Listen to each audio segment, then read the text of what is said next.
aside from us. So Okay, I can't tell if this lighting is good or horrible. Oh, I have, look how cute this mug is.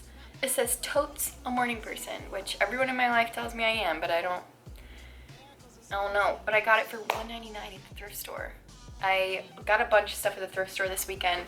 Maybe I'll do a little haul in this video. I can kind of already tell that this video is gonna be a mess. But I just realized that it's like pretty much about to storm, so I don't know how this lighting will be. I mean, we'll try. Welcome back to my channel, guys. I was gonna do like a full day vlog today, but I realized that I don't know. I did a video, or I did something on the community tab here on YouTube, which I post on there quite a bit. If you guys don't see those, I don't know where you have to go to find them, but it should like show up in your feed or in your subscription box.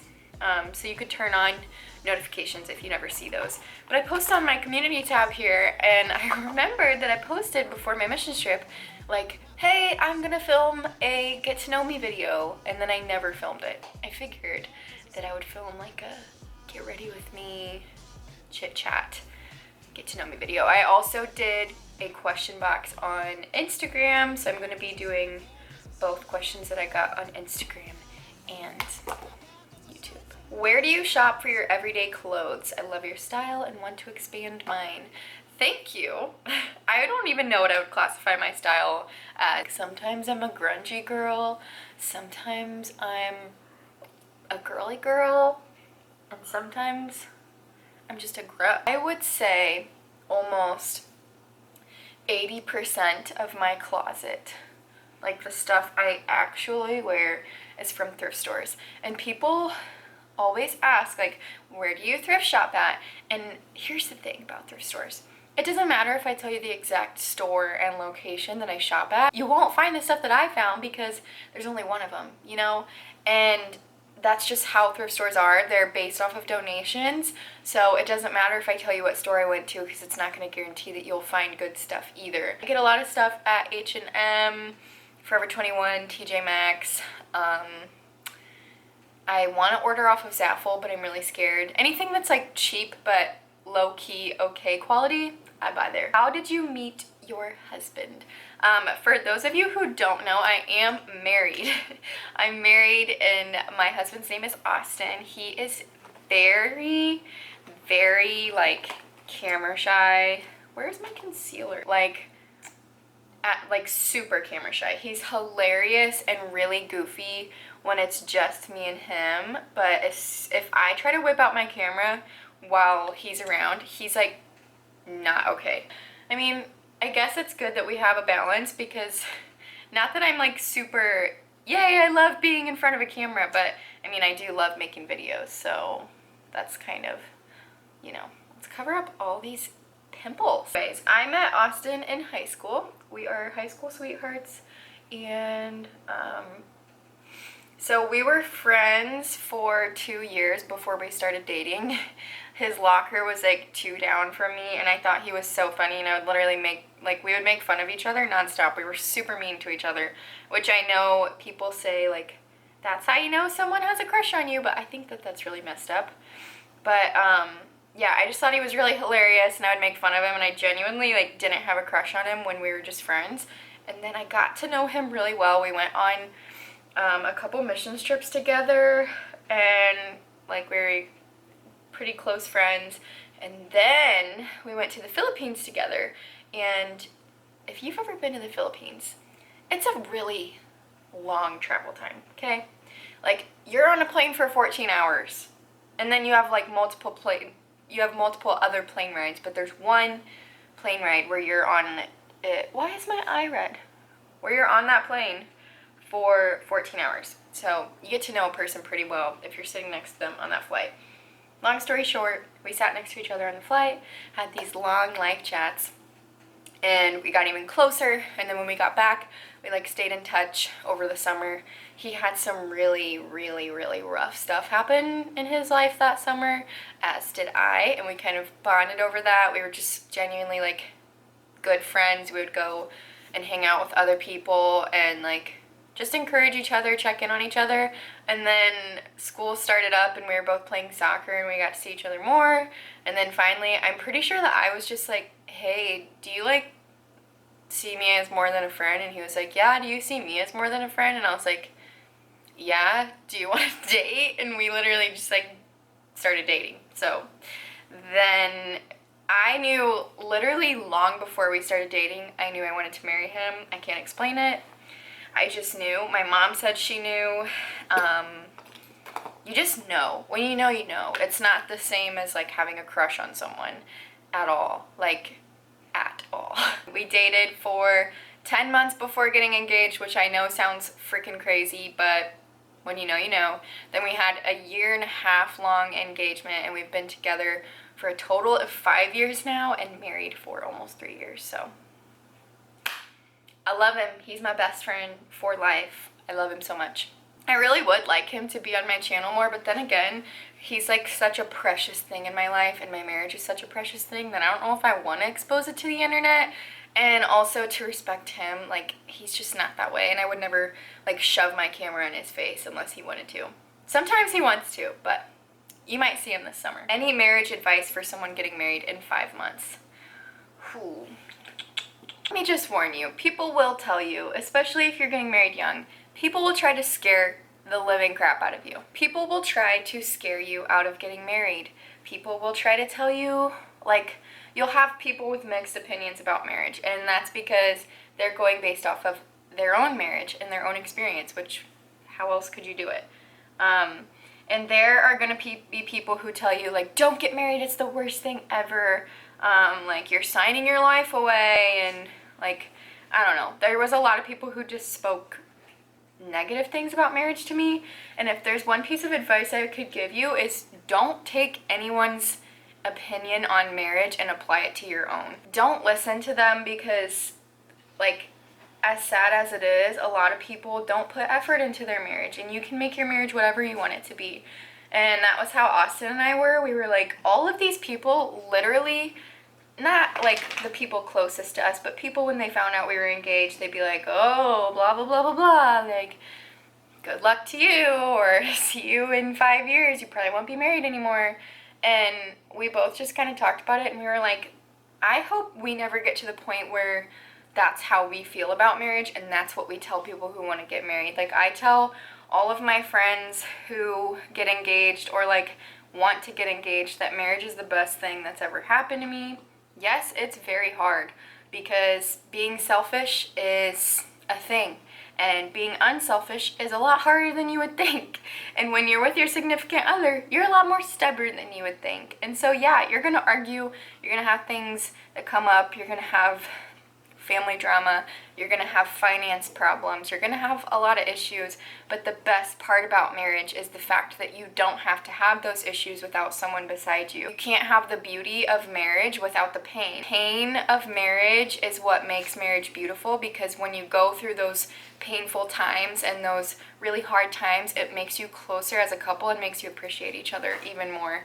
And we both went into marriage knowing full well that it was going to be really hard. I coached them, like, let me understand their point of view first, and then make my point of view understood. Be more understanding than you need to be understood, and don't give up. That's my advice. Next question. What is your biggest dream for the future? I have so many. I want to be a full-time missionary, like, at least for a season in my life. I don't know if that's here in the United States or whatever, but I would really like to do some sort of help in missions, whether, even if I was just funding other missionaries. My heart is so into missions, I guess, and it always has been. Like, I remember before I even knew what missionaries were and what missions were, I would tell my parents, like, I'm gonna grow up and be a doctor and work for Doctors Without Borders, and like, that was always my dream. So that's definitely something I see in the future. But as far as like career stuff, I really, really, really want to own a coffee shop, but not just a coffee shop. I want it to be like a creative space. I really want to own my own gym someday. I want to write a book. I would love to have like a clothing line. I would love to work with troubled kids. I want to be a foster parent so bad. And anytime I tell people that, they're like, why? Like, do you know how hard foster parenting is? Blah, blah, blah, blah, blah. And I'm like, yeah, I know. And that's why I want to do it. Like, I feel like there is no better way to, like, you could potentially, not by your own work, but by God using you, you could potentially change the trajectory of that kid's life just by them living with you for a short amount of time, even if it is really hard on you for that short amount of time. And I don't know, I've always had a special place in my heart for kids who have been neglected or mistreated or have been through some crap and seen some stuff. Like, that's one of my dreams too. I have a lot of dreams. I'm going to use this ColourPop palette. I don't really know how to do eyeshadow, but I feel like for the most part, when I get done with it, it turns out kind of good. Favorite book of the Bible? I really like Matthew. There's a lot of good stuff in Matthew.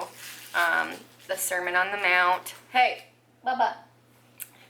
Sorry, Bean's playing with a crunchy toy, so hopefully that's not too loud and annoying. I also really enjoy James. James has so much wisdom in it.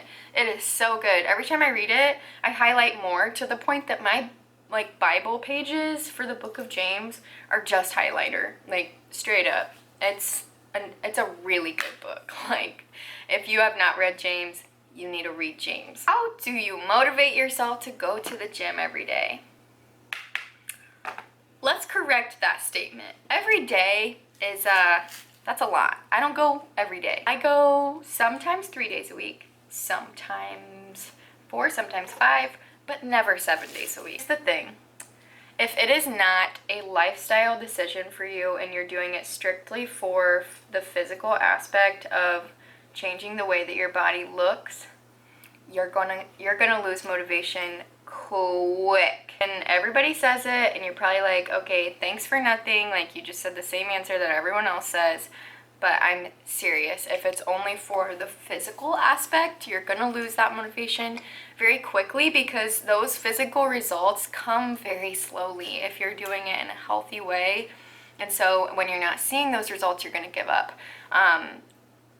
When your motive behind working out and your motive behind eating healthy is from a place of love and appreciation for the fact that you can move your body and you feel better when you move your body, and you show up better in your relationships, and you show up better in your career, and you're more committed, you feel better about yourself, you're showing appreciation for the fact that you have access to healthy foods. When that is the motive behind your fitness journey, your motivation will be much more steady, because it's a lifestyle change and it's something that doesn't have an end date on it. Most embarrassing moment. I have a lot, and for some reason, I think that my brain literally blocks them out so that I forget them, because the embarrassment of carrying them around would be much too heavy to bear, because I swear I don't remember any of them. This one's good. I was at the gym doing the hip adductor machine, where I always get them mixed up. I know the difference, but I get them mixed up. I think it's abductor, where you're pushing your legs out. Well, this was when I was pretty fresh in the gym, and I had seen on Instagram that everyone was doing the new version of the hip adductor machine, where they stand up. Like, all the Instagram girls with the nice booties were standing up on this, and I was like, oh, that must give you like sweet cheeks from heaven. And so I was like, let me try it. And I was all bold and confident, and being all confident in myself, so I decided to try it, and I didn't have the weight up high enough, the resistance up high enough, and I literally, like, my legs split open, went through the bars, and I like crotched the metal part, and it hurt so bad, and I made the loudest sound, and I literally just like stood up and pretended it didn't happen. So Hopefully that makes you feel better, because it happens to all of us. Have you always been a Christian, or did you find your faith later in life? My family, I grew up in church. My dad is a worship pastor, and church was my life. Like, I was at church every single day, Sunday school, Wednesday night youth group, like everything. And my mom was always a part of like the women's ministry, worship team. She does children's ministry now, so church has been my life. Went to a private Christian school for a few years in high school. But I would say I didn't really find my faith until like my junior year of high school. Went through some really hard stuff, and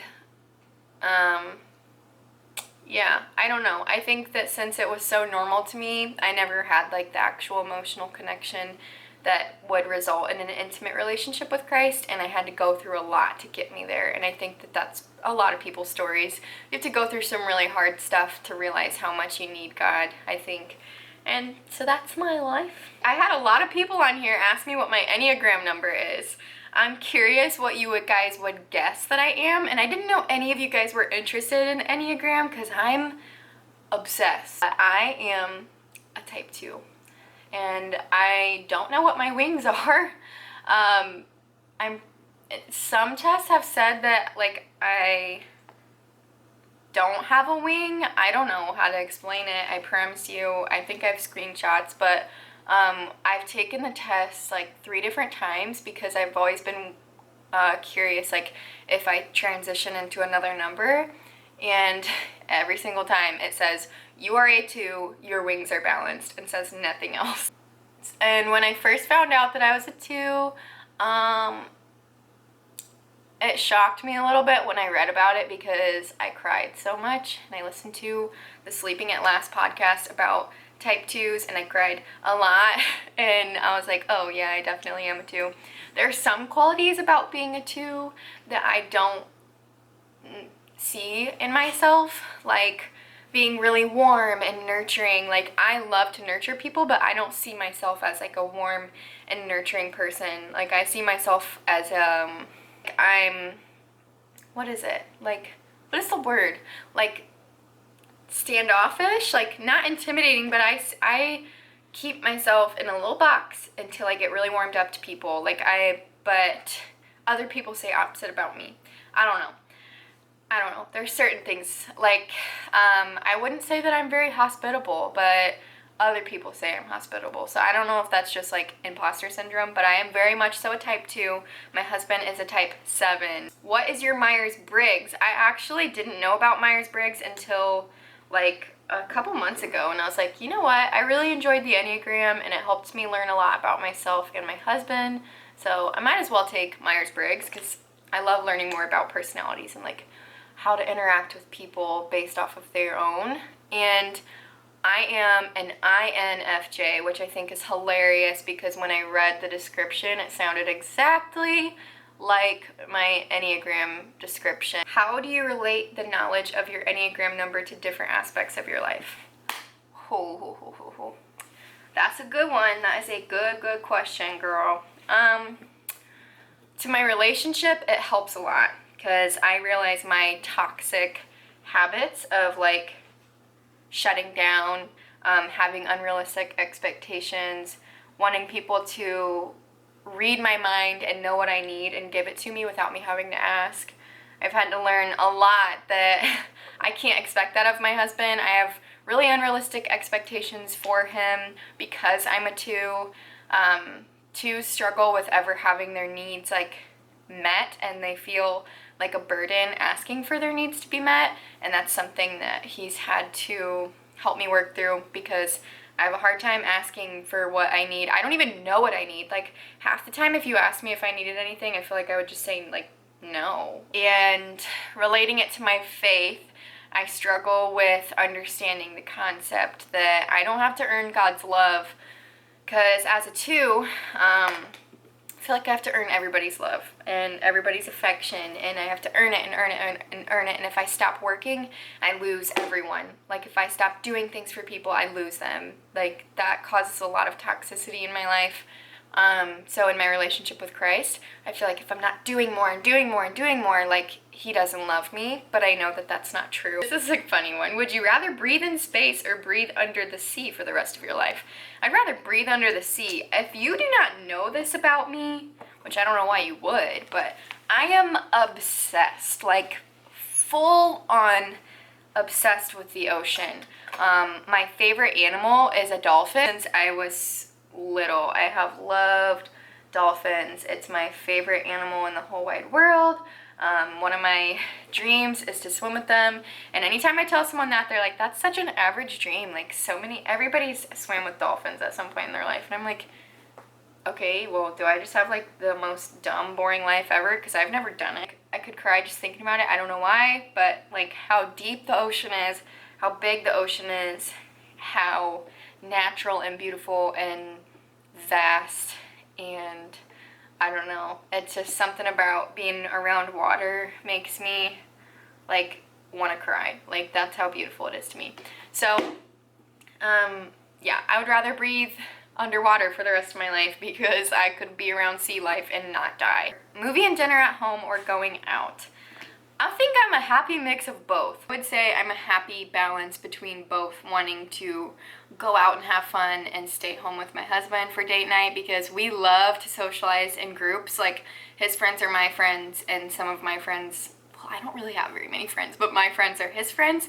And so we like to socialize, we like to go out. Like, I love to dance. I would love to like go out dancing.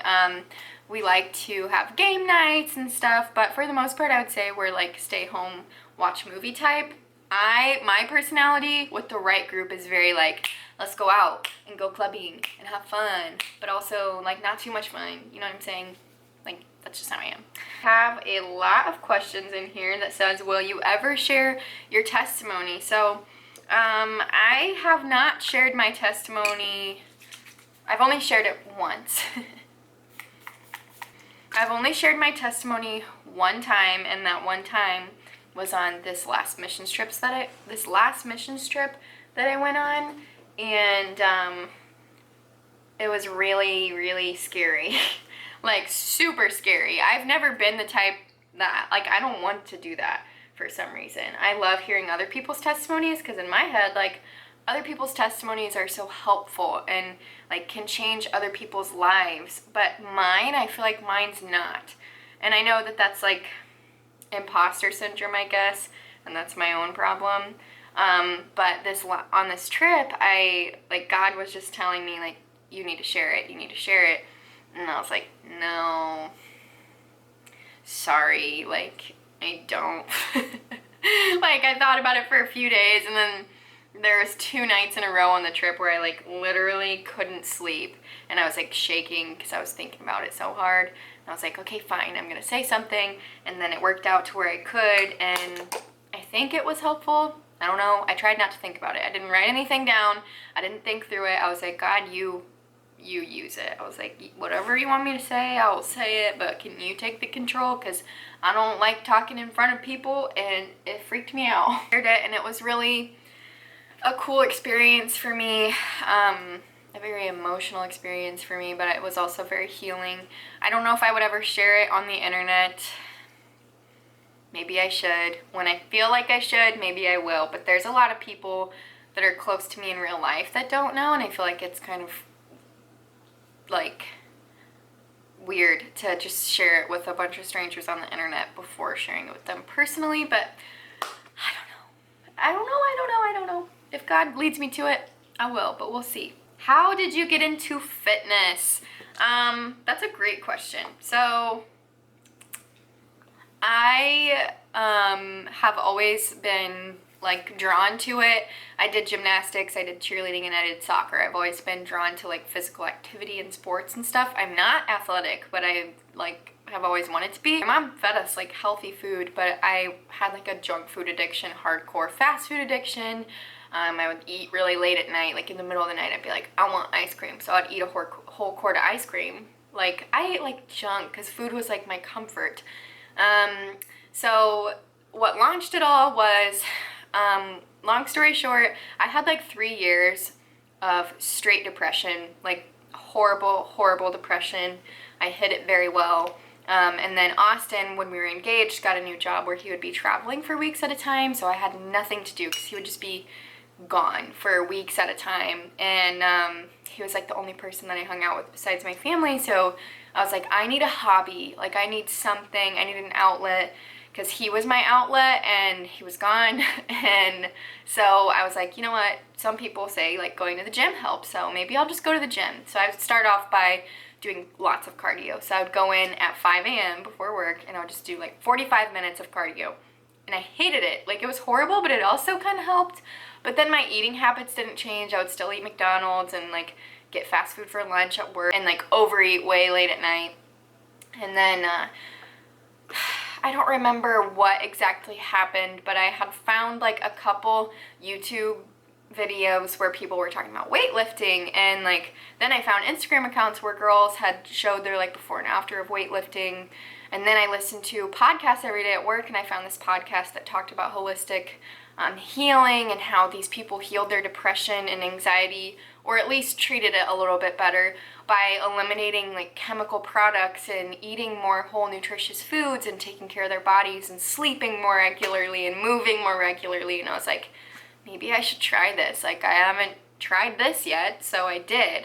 And then when Austin finally quit his job where he was traveling all the time, he was home more and he wanted to start going to the gym with me, and that's kind of how it got launched. But primarily it was something that really helped me out of my anxiety and depression. Not completely out of it, I still struggle, but like it was an outlet for me, and I don't know, helped me feel like I was controlling an aspect in my life, because for the most part I felt like I was not in control over that part, and here we are now, and it's my passion. I coach girls and women who are kind of in the same boat. It's never really been about how my body looks for me. I have had like a major change in how my body looks, but it's never really been about that. It's always been about like feeling and fueling and feeling and fueling the best that I can. So I think that's gonna wrap up today's video. It was a whole modge podge of stuff. Get ready with me and Q&A. I love filming videos like this. I don't really talk, like, I don't think I've ever done like a get to know me on here. I don't do very many Q&As, but since I've had a lot of new subscribers lately, I thought that it would be fun to get to know each other a little bit better. If you guys liked this kind of video, leave a comment down below and I'll do more like this. I know it was kind of chill. It was probably a really long one. Grab a coffee, sit back and enjoy it. If you guys liked this video, please give it a thumbs up. It really supports my channel and makes me so happy. And if you're new here, make sure to hit the subscribe button so you can join the Happy Soul Tribe and not miss out on future videos from me. And make sure you go out of your way today to love on someone, make them feel extra special because they are, and I will catch you in the next video. Bye guys.